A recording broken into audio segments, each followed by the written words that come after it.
వచ్చి మనం తెలంగాణ నుండి అయితే ఇప్పుడు ఎంటర్ అయితే ఇలాగ వ్యూ పాయింట్ అయితే ఇలాగ కనిపిస్తుంది అనమాట.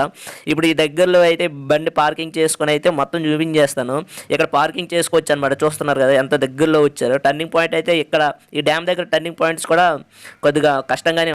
మనం ఇప్పుడు చూస్తున్నది ఆంధ్రప్రదేశ్కి ఇటు తెలంగాణకి నాగర్ కర్నూలు జిల్లా మధ్య సరిహద్దులు ఈ నల్లమల్ల కొండల్లో ఈ కృష్ణా నది అనేది ఇటు ప్రవహిస్తుంది అనమాట. మనకి దగ్గరలో చూసుకుంటే ఇక్కడ టర్బైన్స్ రౌండ్ షేప్లో కనిపిస్తున్నాయి కదా, అదే టర్బైన్స్ అనమాట. ఇక్కడ నుండి మనకి విద్యుత్ అనేది ఉత్పత్తి అనేది అవుతుంది అనమాట. భారతదేశంలో రెండవ అతిపెద్ద జల విద్యుత్ శక్తి అంట ఇది వచ్చి ఆంధ్రప్రదేశ్కి అయితే చెందుతుంది. ఈ శ్రీశైలం డ్యామ్ పూర్తి పేరు వచ్చేసి నీలం సంజీవరెడ్డి శ్రీశైలం ప్రాజెక్టు. దీన్ని 1960లో ప్రారంభించి 1981లో అయితే దీన్ని పూర్తి చేశారంట. మన వెనక కనిపిస్తుంది కదా జల విద్యుత్ శక్తి, ఇది వచ్చేసి మన ఆంధ్రప్రదేశ్ బార్డర్లో అయితే ఉన్నదనమాట.